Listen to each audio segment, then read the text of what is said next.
салому алейкум тамошобинони азиз.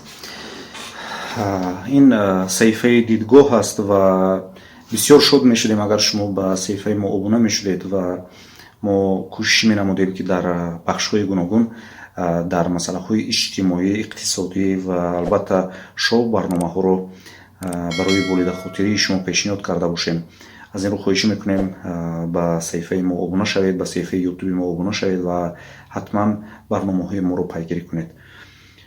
имрӯз ман дар ин навор мехоҳам ки доир ба як масъалаи хеле муҳим барои шумо сухан карда бошам. аслан ман ин видеоро таҳия намекардам то он лаҳзае ки ман аз гузаргоҳи зеризаминии маҷмӯаи фарҳанги фароғатии истиқлол намегузаштам. бо кори дирӯз аз ин гузаргоҳ мегузаштам ва ин воқеаро дидам. марҳамат бубинед, дар ин ҷо намедонам бо зарби мушт, бо зарби пой, бо зарби намедонам чиз тамоми деворҳои маҷмӯаи фарҳангии фароғатии истиқлол ки дар шаҳри хуҷанд бо номи тоҷ маъруф аст, зада валангор карданд. ва аз ҳама аҷиб аст ки ин дар баъзан ҷойҳо мо камераи назоратиро мебинем ва дар пеши камера ин корро анҷом доданд. ва ин марказ, ин ҷой, макони фарҳанги фароғатӣ аст ва мушоҳида ҳам мешуд ки дар баъзан ҷое ки масъулини ҳамин маҷмӯаи фарҳанги фароғатӣ таъмир карданд, бори дигар ҷои таъмирхӯрда зарбаи мушту пойро дид. хуб, ин ҷо маркази фарҳангӣ аст, фароғатӣ аст. мо барои фароғат меоем, барои истироҳат меоем ва шояд фарзандони мо аз ғояти пурзориву тавоноӣ зада ин ҷойҳоро ба валангор мубаддал карданд. ва бубинед, ман ин наворҳое ки алҳол барои шумо пешниҳод карда мешавад, ин кохи матбуот ном дорад, яъне корхонаи воҳиди давлатии коммуналии кохи матбуот ки аз тавассути зинапоя ба ошёнаҳои болоӣ мебароянд.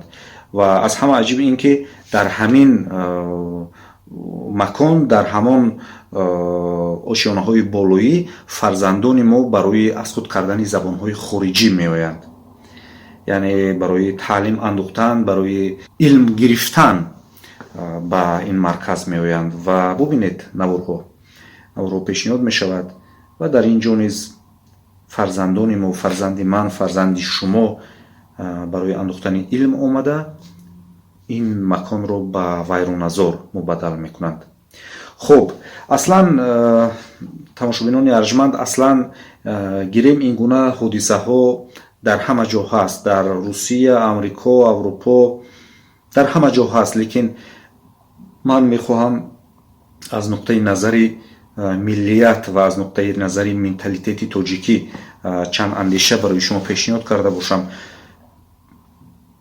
аслан аз замони қадим эҷод шудани шеър, асарҳои тарбиявӣ ва ҳамеша дар сари дастурхон суханҳои тарбиявӣ гуфтани падарони мо, бузургони мо, маънияш он аст ки мо ба таълиму тарбия эҳтиёҷ доштем. агар эҳтиёҷ намедоштем, инқадар панду андарсҳо эҷод намешуданд. ва чун эҷод шуданд барои он ки мо ислоҳ шавем, чун эҷод шуданд барои он ки мо дар зиндагӣ роҳи хубро интихоб кунем.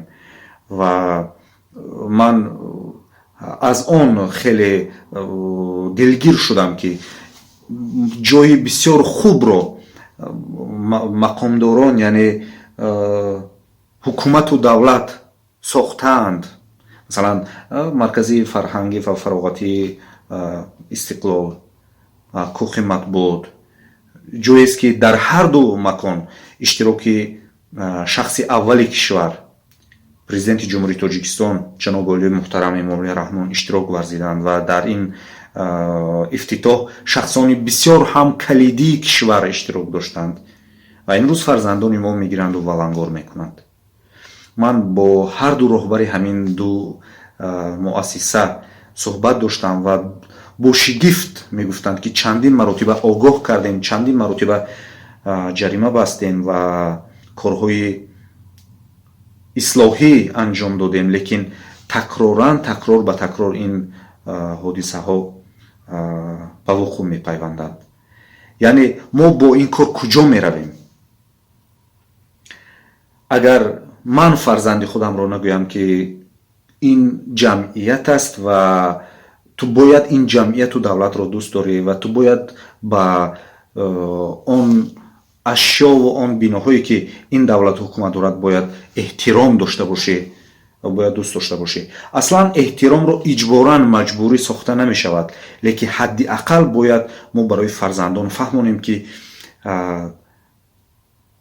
ин кор ҷавобгарӣ дорад ва бояд мо тарсонем ки вайронкориву авбошӣ онҳоро ба роҳи нодуруст мебарад. падарони азиз, модарони арҷманд, агар шумо фарзанди ноболиғ доред, агар шумо фарзанд доред, пас ман бисёр хоҳиш мекунам ки мо инсонворона бояд амал кунем. ҳадди ақал бояд зарар нарасонем. агар касе ки зарар расонд ақалан гуфта натавонем ки ин кор накун, ин корат хуб нест, худ коре анҷом надиҳем ва агар илоҷаш бошад бетараф ҳам набошем ва гӯем ки ин кори хуб нест.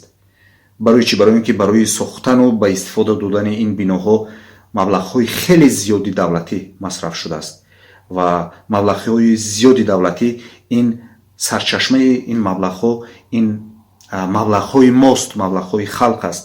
яъне мо андоз пардохт намудаем, мо коре анҷом додаем ки давлату ҳукумат ин биноҳоро сохта ба истифода диҳанд. боқӣ барои ҳар яки шумо тансиҳатӣ хоҳон ҳастем. умед мекунем ки барои фарзандон ин видео, барои аҳли тамошокунандагон ин видео як дарси ибрат хоҳад буд. сарбаланду пирӯз бошед. бароятон тансиҳатӣ хоҳон ҳастем. дар саҳифаҳои мо обуна шавед ва ҳатман мо наворҳои ҷолибро барои шумо пешниҳод мекунем. худоҳофиз.